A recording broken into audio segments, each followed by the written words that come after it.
what else is diagnostic about white cedar. I mean, it's pretty obvious. We don't have any other trees that really look like this.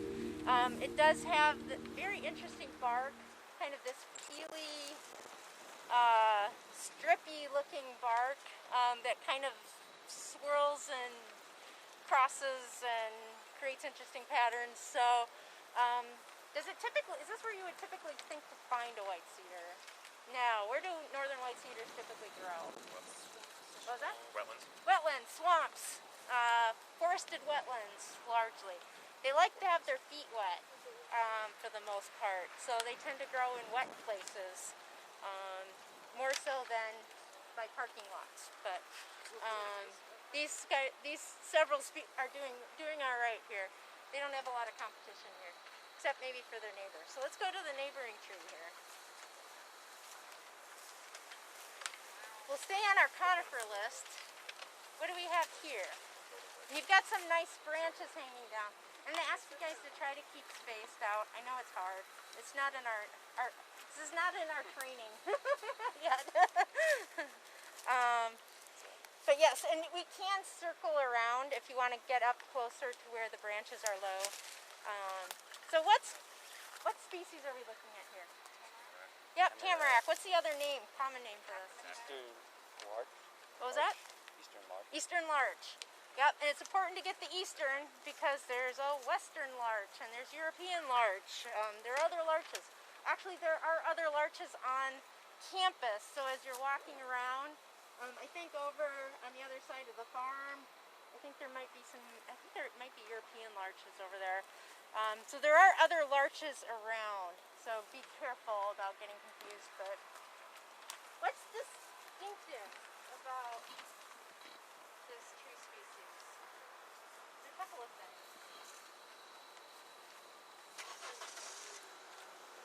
I don't know if they're called the nodes. What about the nodes on the branches? They're very distinct. Describe what makes them distinct. Put you on the spot here. They're very pronounced, I guess. Are you talking about the leaves? Or, I guess like where the leaves come from, like little Anybody know what that's called? They're in little bunches. Clusters. Needles and clusters on here. And they have small cones. I'm going to take one of these. These cones look really similar to another species we're going to talk about on our list. Yeah, they look really similar to eastern hemlock cones. They're similar in size. They have similar shaped scales. So don't be confused by the cones. And then obviously this is deciduous. So in the winter time, it'll lose its needles. This is actually a great one with landowners. Somebody that buys a new house or something, they're like, my conifer died, right? They're not used to conifers that shed their needles. So I've had that with neighbors that are like, oh, we should get our tree cut down. It died this fall. All the needles turn yellow and they fell off, and now what do we do? And I'm like, it'll be fine. It'll be green again in the spring. But yeah, so that's a little confusing to some people. The other thing is if you look at this tree and the needles on it, it has sort of a certain kind of look to it, right? The needles are short, but they're spaced out. It's not a very dense looking on it, and they often have kind of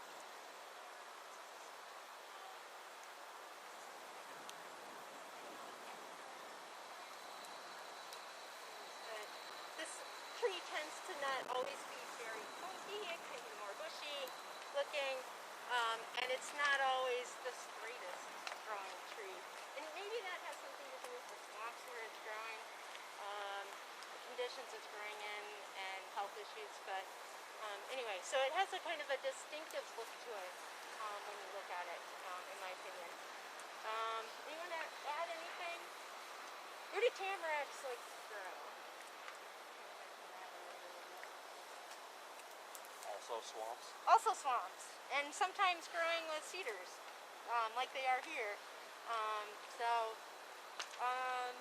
They can grow in uplands, and some larches are actually grown as plantations.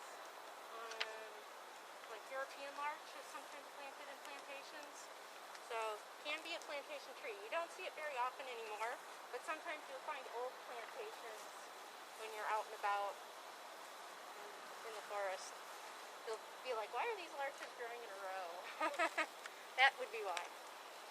Okay, we're gonna head this direction. You see right here. Has to do with the twig.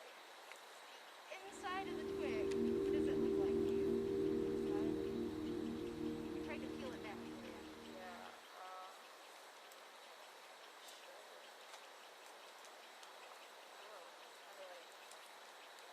It's hollow, yeah. So I'll walk around. I peeled back. You can see it's actually hollow in the twigs, in these dead twigs. So that's one way to tell them apart. So if it's another reason to maybe carry a pocket knife with you is that you can cut off a twig and look at it on the inside. Fortunately, I have strong enough nails that allow me to do that too. But they are hollow. The leaves have a pretty smooth margin on them.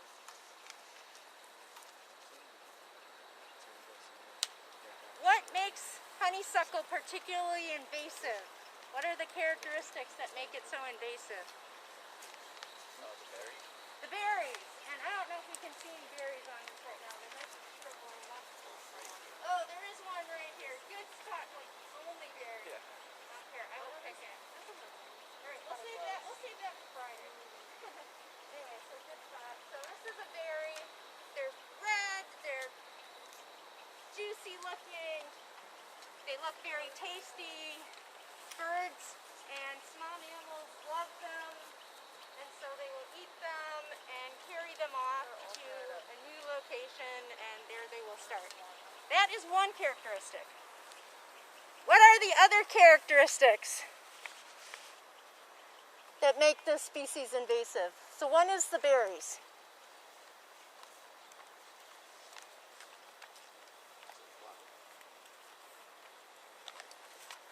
Does it have a high tolerance? What was that? Does it have a high shade tolerance? No, it doesn't. It likes sun, but it can persist fairly well in kind of partial shade. It tends not to be found under dense shade. Not that I'd say it's impossible, but it's a pretty persistent plant. How else can you reproduce? What was that? You gotta speak louder with your mouth. The flowers. Well, that would be the fruit. That turns into the fruit. So that's on that. Cuttings, or vegetatively. This stuff can spread via the roots. Which makes it very hard to get rid of because it's spreading by fruit, but it's also spreading asexually. So both sexually and asexually. How do you get rid of honeysuckle? What do you do to get rid of it? Dig it out. That's your best method, actually, because of the vegetative reproduction part of it. Your best method is to try to get rid of the whole plant if you can.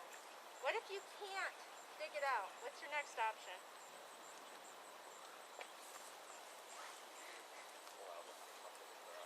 What was that? Allow the honeysuckle to dry. Just leave it alone? No!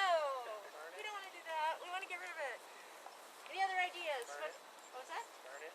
Burn it. Burning can help keep it back. Yep. So burning is definitely an option. What else? Cover it? Was it? Cover it? Cover it? Like a tarp or something? Possibly. That'd have to be a pretty persistent strategy if you were to try to cover it and just block it from the sun long enough. That might be actually a couple-year project for it to really work. This is pretty persistent stuff.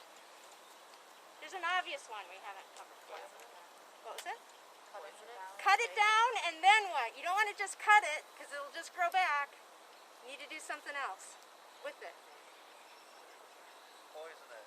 Poison it. You spray it with like Roundup or something, right? There's, depending on where you are and what you're doing, there's different chemicals you can use to kill honeysuckle. But that would be your next option. So the most environmentally friendly would be to just try to pull the whole thing out. So this is a tough one to get rid of. The reason I pointed out, and I could include other species on here other than honeysuckle, what other woody invasive species do we have that we would be worried about in a forest system? Anybody know any other kind of nasty plants that you would not want to introduce into a forest system? What was that? Bamboo. Bamboo? Yeah. Especially in more tropical systems. I don't know that bamboo would survive very well up here, but maybe. I've seen some in like a lot in Jersey. Okay, so maybe a little bit further south. Yeah. Okay. Definitely not. Japanese knotweed. That's a good one. Don't want that. What else? There's one that's particularly problematic in forestry. Is it buckthorn? It is buckthorn, and there's a couple different species of buckthorn. There's Eurasian and glossy both. So honeysuckle and buckthorn are two of the more problematic ones. Why is that? Why would we be worried about them? I mean, this one's not going anywhere. It's getting mowed around all the time.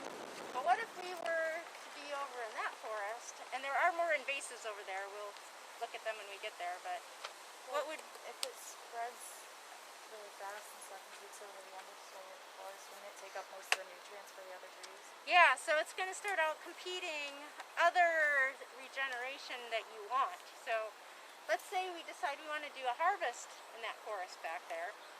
What are we going to be doing? We're going to be opening up the canopy to light, right?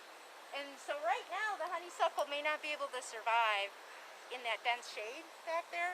But if we start opening it up so more sunlight comes in, suddenly the honeysuckle and the buckthorn are going to be able to do much better. And if your goal is to regenerate, say, white pine and oak and some commercially valuable species, might you have a problem? Are you going to be able to make 2x4s out of honeysuckle? No, you're not. So you've got a problem. And what you want to do is assess whether these species are present before you do any kind of operational work. Because step one might be that you need to do something about this first before you go and do any other kind of management in that forest.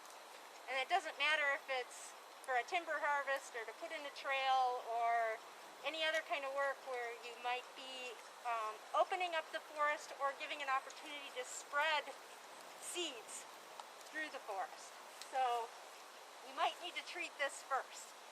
So that's why it's important that you're able to identify these invasive species. So another terminology question. Are all exotic species invasive? No, they aren't. Actually, Scotch pine is an example one that's not terribly invasive. You don't see Scotch pine just spreading rampant through the forest, generally speaking. We have a lot of Norway spruce on campus too. That is also similar. It tends to not be terribly invasive. It usually is restricted around human development, old homesteads, that kind of thing. Is it possible to be a native species that's invasive? Is that a possibility? Do we have any native invasive species?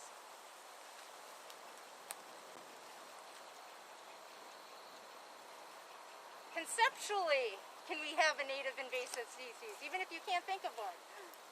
Yes? So a good example of one would be black locust around here. A lot of people don't like black locust because it's got thorns on it. And it can start spreading pretty well on its own. So it tends to be pretty invasive and maybe undesirable as one, I guess, commercially not terribly valuable, but also just not a friendly tree to be, having your yard or anything like that. They're prickly.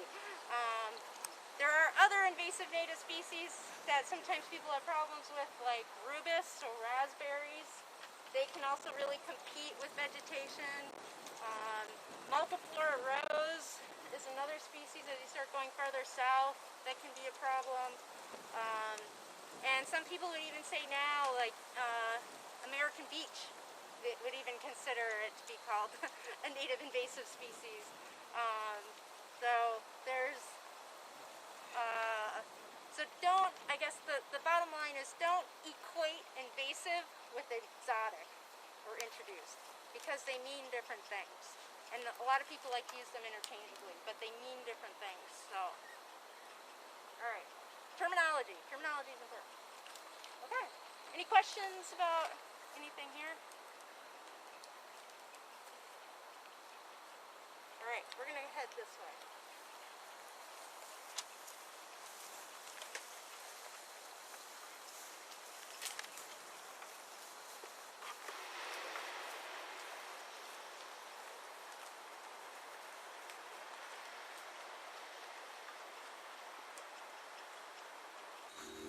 What are other kinds? What do they have?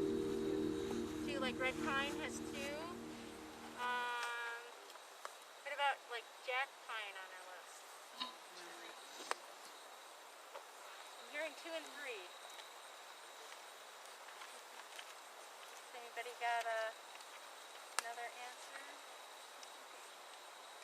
Can't remember if it's even if it's listed on here or not. Dark pine. Yeah, it's all. Yep, they have all the numbers per fascicle on here. So this is 5. We got jack pine and red pine. Red pine is actually found over on the corner of Kitchener. So if we have time, we'll go over there. What do they have? How many needles in a fascicle for red and jack pine? 2. 2. Definitely 2. What about pitch pine? Pitch pine has really long needles. 3. Red pine has longer needles. Jack pine, the same or shorter, I would say. Where do you find pitch pine? We don't have much pitch pine on campus. Anybody know a good spot to go find pitch pine in the state of Maine? Any ideas? I'd say one of my favorite spots is actually Acadia National Park. Like if you go up Cadillac Mountain, you go through a zone that's all pitch pine on your way up the drive. Yeah, it's higher elevations. I wouldn't necessarily say high elevations, but there's definitely kind of a zone that they're in. And you certainly can find pitch pines in other places, especially on the kind of the coastal range. And as you go farther south, who is from New Jersey? There you go. You probably have lots of pitch pine down in New Jersey. You have some nice forests down there. So that's a place to find it. But I don't know if is there any pitch pine on campus? I'm trying to remember if there are any examples on campus. That might be one you just need to look up.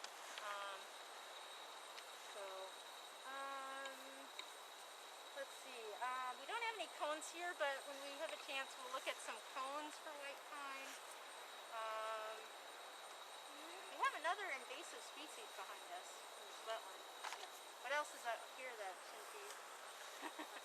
Purple loosestrife, yep, common in wetland areas. Actually, looks like maybe do some reed canary grass as well. Some people consider certain cattails invasive. All right, we're gonna keep walking. Oh, one more issue. What happened to this one? Got a health issue here. What happened to that white pine?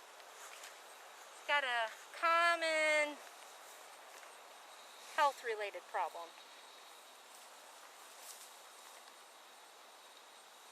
Its leader is dead. What killed its leader? Anybody have any ideas? Any hypotheses as to what could have killed the leader on this tree? Struck by lightning? No? A disease? A pest? College students? It's a weevil, yes. This is the pine, a weevil that burrows into the terminal leader of the tree and it kills it. Does this usually kill the whole tree? No. But from a commercial perspective, if you're trying to grow a really high quality white pine, this is problematic because now the tree's not going to want to grow straight. It's going to want to be bushy now. And eventually, usually there's a side branch or side shoot that will take over and become the new leader. It almost looks like maybe this one might be taking over on this particular tree. The problem is going to be now the tree's going to have some weird form to it. It can be unusually formed. It could have some problem with it. You don't want to look at, say, just one leaf. You want to look at a bunch of leaves, say, to be certain of what you're looking at. Trees have a lot of issues going on sometimes. Let's see. Hemlocks have beaks on the bottom of the needles. Other conifers do too, but not all of them. Anybody know what those white lines are? What makes these white lines on the bottom of the leaves? It's going to take you back to botany, basic botany. They provide an important function. Here's your tip. They have a function, and they're not actually lines. They look like lines from a distance, but if you were to look closely, they would be dots. Rows of dots. Anybody know what those little dots are? Stomata. They're stomatal lines. Yep, so what are stomates for? What does a stomate do? What's its function? A little botany review. What was that? For gas exchange. Yep, for gas exchange. Yep. So it brings in oxygen, brings in carbon dioxide, lets out oxygen, and then also water vapor, right, going in and out. So, yeah, so it's an important part of photosynthesis for the tree. So some trees have obvious stomates and some don't. So that is a characteristic of hemlock, is those light stomatal lines. Let's see. Where do hemlocks tend to grow? What kind of conditions do they grow in?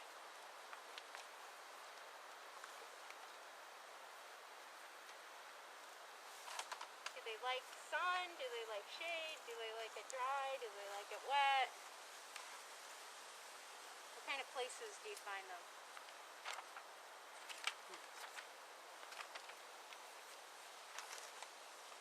That's Like rocky terrain? rocky terrain. Sometimes they don't necessarily need very good soil. Bogs? What's that? Bogs? Bogs. Sometimes it's not their ideal growing conditions. They do like it moist though. They do like moisture conditions. Like if you look behind me, does this forest look like it's dry or wet a lot? Big part of the year. What are your indicators that this is a wetter forest most of the time? This is not the best year for talking about wet forests, but what are the indicators? A downward slope. What else do you see in here? Some ferns grow in very dry sites actually, like bracken fern, so be careful about ferns. There is some other plant though. See that water? The moss. Moss! Mosses! There's a lot of mosses in here. How would you describe the topo, kind of the microtopography?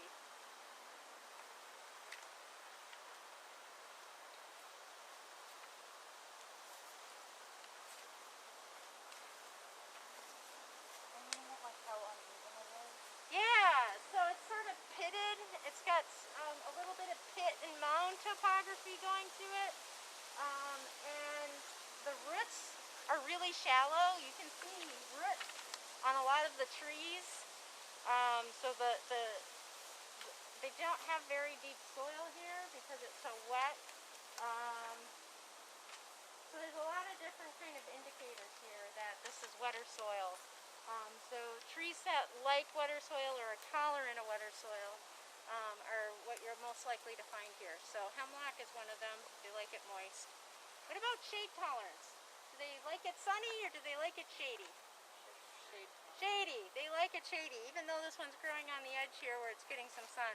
They are very shade tolerant.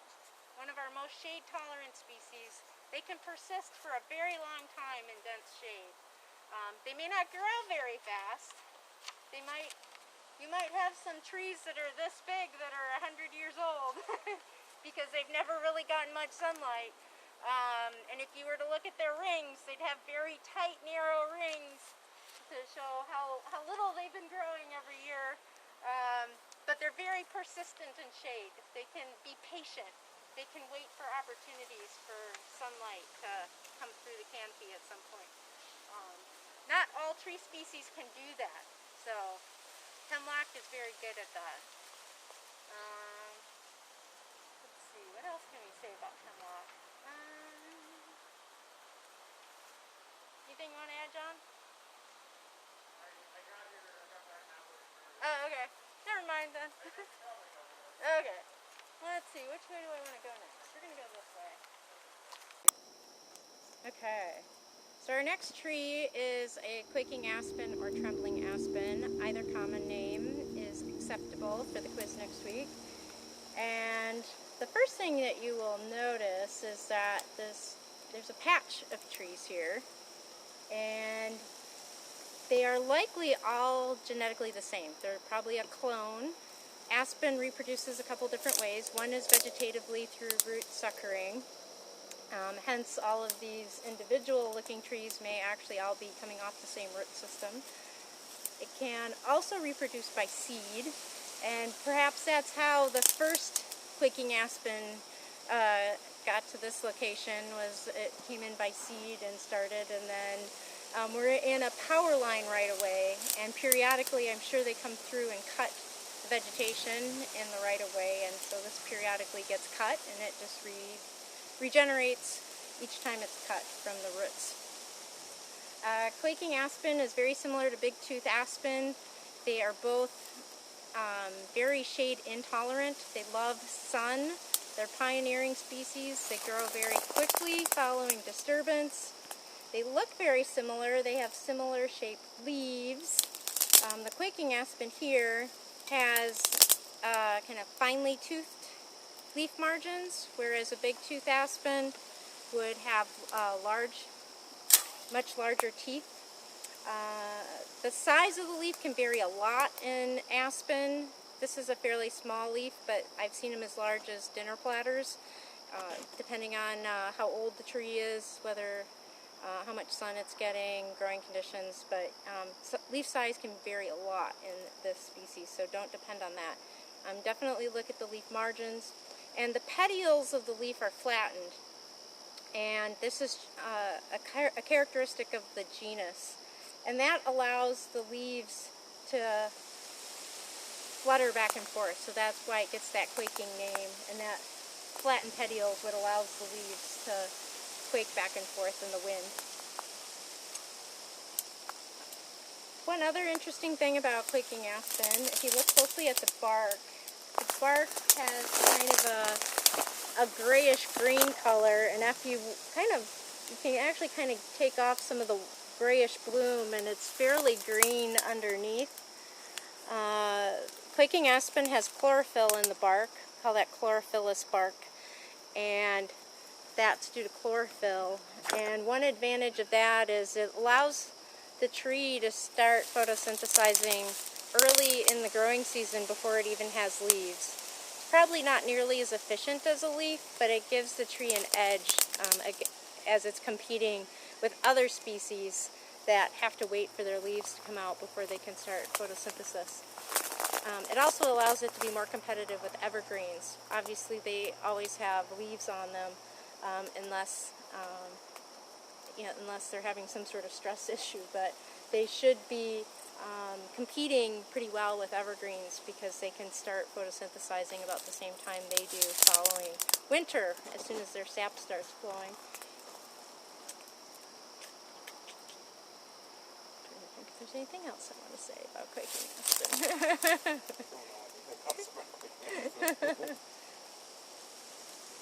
I think that's probably pretty good. We talked about shade tolerance, Virgos. Oh!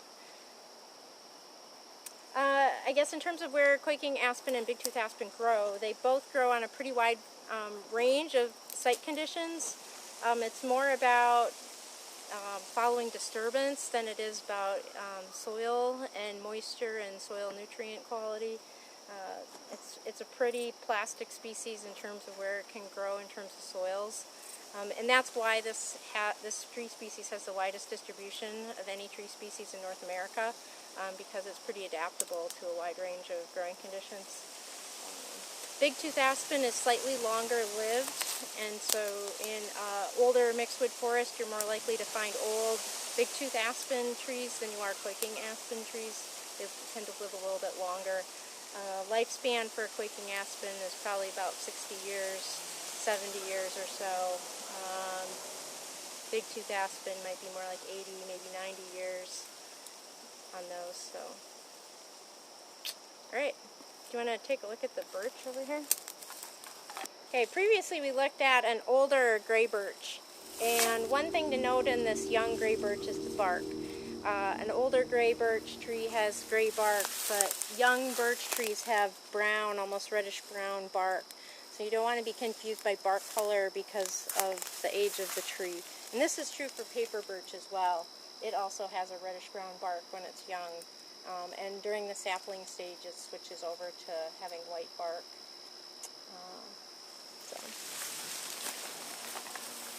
Alright, so we have two different similar maples here. We have a Norway maple and a sugar maple.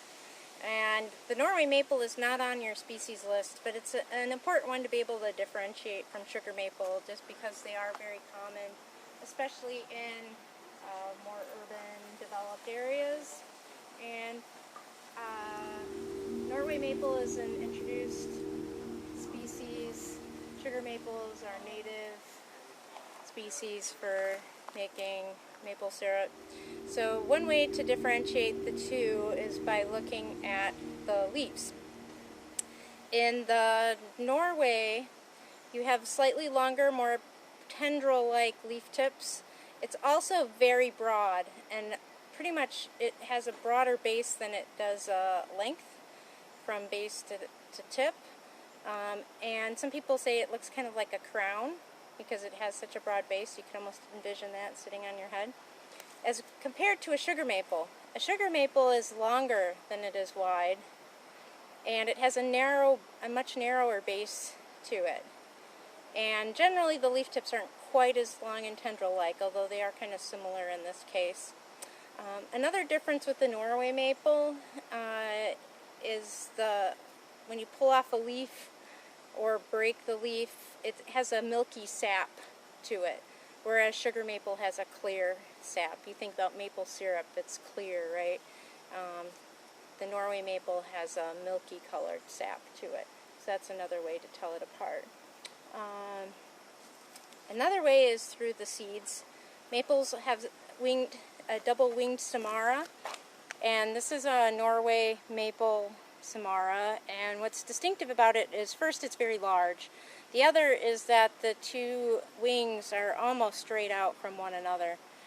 If I had a sugar maple samara here, they would be smaller and they would angle more down, maybe kind of at 45-degree angle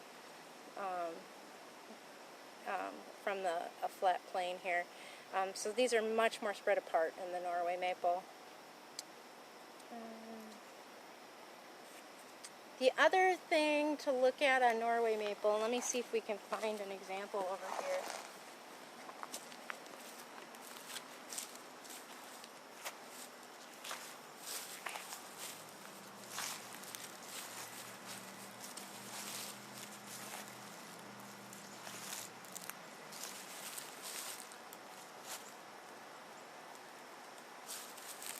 Well, there's one. Tar spot is a common problem that it can affect all maples, but it's really common in Norway maple. And almost every Norway maple I've ever seen at least has some tar spot. So this kind of dark brown, dark black spot, which is a fungus that affects the tree. So that is very characteristic of Norway maples. Like I said, though, other maples potentially can get it, but pretty much every Norway maple I've ever seen has tar spot to some degree. You might have to look at a number of leaves to find it, but it's usually there. Alright, so this is a red pine. And we have two other pines on the list. One is eastern white pine, the other is jack pine. And telling them apart, there's a number of characteristics you can use. One of them is the bark. So we've looked at eastern white pine earlier, and that has gray, even gray bark that's furrowed with long fissures in the bark. Red pine here has more of a platy bark, and as it sloughs off the bark, it's reddish underneath. And so it kind of is a good name that it has, red pine, because is reflected in the bark color, and that it's these reddish kind of plates that form. Other characteristics to look at are needles. Red pines have 2 needles and a fascicle, whereas white pine has 5. And the needles are longer in red pine than they are in white pine or jack pine. So of our 3 species, red pine has the longest needles. There are other long-needled pines in the world, so don't be confused by that. But of our 3 species, red pine has the longest needles. The other interesting thing is if you look at the kind of habit of the tree and the needles and structure, you can see the needles are in like pom-poms almost on the tree. So even from a distance, this tree has a very different appearance than, say, white pines off in the distance that way, which have needles kind of all along their branches rather in clusters like the red pine does. Another difference that you can look at are cones. So red pine has these relatively small cones relative to white pine. If I'd brought a white pine cone with, it was very long. So a very different cone shape. This is much shorter, rounder cone. So that's helpful when you have cones. You don't always have a cone year, so you don't always have cones to look at. So be careful of that. In terms of where the 3 species grow, jack pine tends to be in the driest, sandiest of soils. In fact, it's a fire-adapted species. It has cones that are serotinous, which require intense heat in order for them to open and shed their seeds. So you think of jack pine as a species that depends on regular fires in order to reproduce. And it is a pioneer species and very shade intolerant as a consequence. On the moister end of our gradient is where you tend to find eastern white pine, though I wouldn't say it's really wet. I would call it more mesic conditions that are optimal. And in a situation that's probably less likely to have fire. Red pine is sort of intermediate between jack pine and eastern white pine in terms of its soil conditions. It likes it fairly dry and can grow quite well in sandy conditions. It does overlap with both jack pine and white pine and can be found with both of them. It is fairly fire tolerant, so it can handle low burning ground fires as well. Red pine is a valuable commercial species.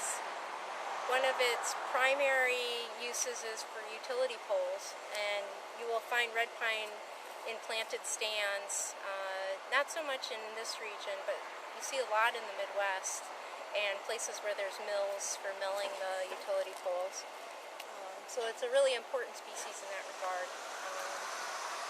Jack pine is more important as a pulp species, and eastern white pine tends to be your kind of classic lumber 2x4 type species for kind of construction materials, that kind of thing. So,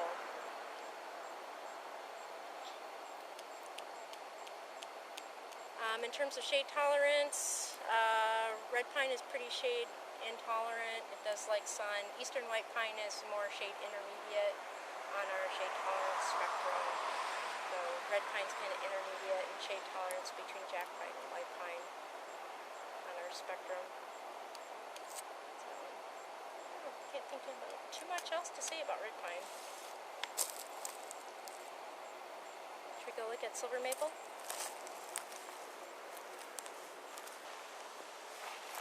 Okay, ready? So we have 3 maples on our list. We've already looked at red maple and sugar maple. This is the 3rd one. This is silver maple. And one easy characteristic, especially on older trees, is the bark.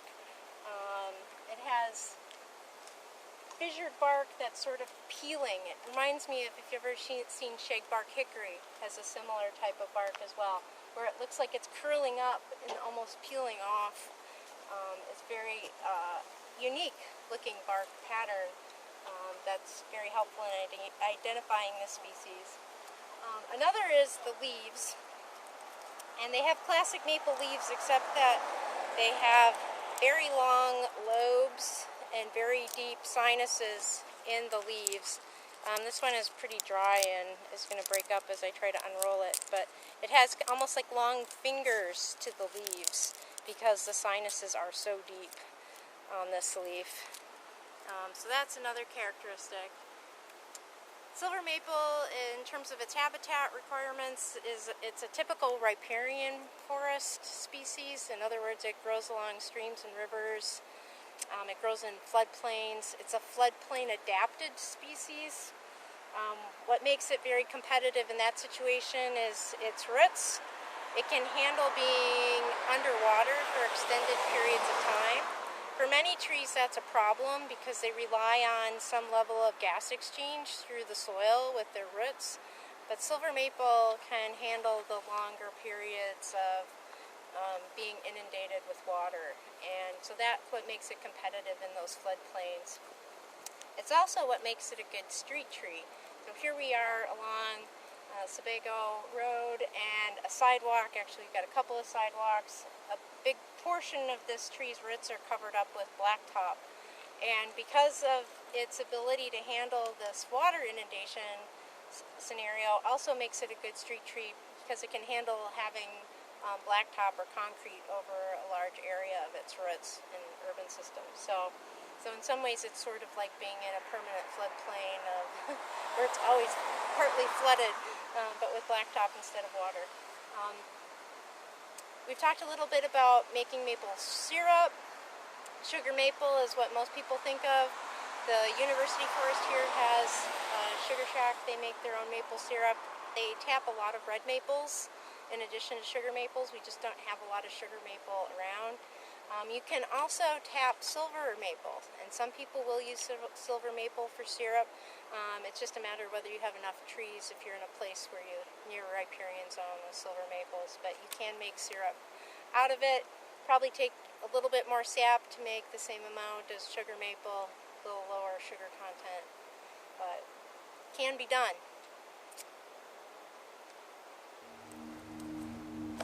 Voila!